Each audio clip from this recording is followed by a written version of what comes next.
দৌলতপুর পাবলা মধ্যপাড়া বাসা। আমার বিগত 10-11 বছর আগে মলদ্বারের সাইডে ফুলে এবং ব্যথা হয়।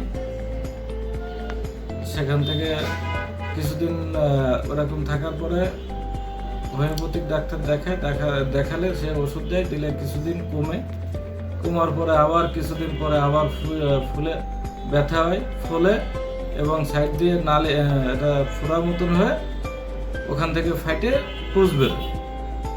ওইভাবে আবার দেখানোর পরে সে আবার ওষুধ দিয়ে এভাবে দীর্ঘদিন কেটে যাওয়ার পরে হোমিওপ্যাথিক ডাক্তারকে যাকে দেখাই তারে বললে সে বলল যে আপনি এখন আর এখানে ট্রিটমেন্ট না নিয়ে আপনি ডাক্তার জওহরলাল সিংহর কাছে যান, ঢাকা মেডিকেলের ডাক্তার।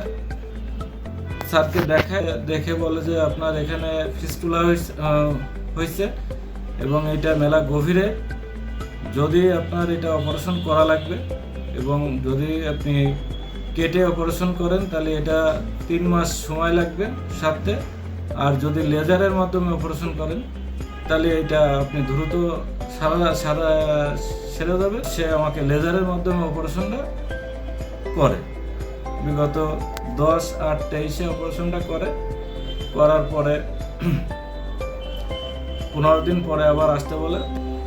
10-15 দিন পরে আবার আসার পরে স্যারকে দেখালে সেও দেখে যে এখন আর কোনো সমস্যা নাই।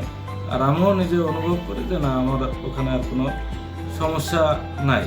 স্যারের মঙ্গল কামনা করি, তার দ্বারা আমার রোগ মুক্ত হচ্ছে, আর তার প্রতিষ্ঠানেরও মঙ্গল কামনা করি।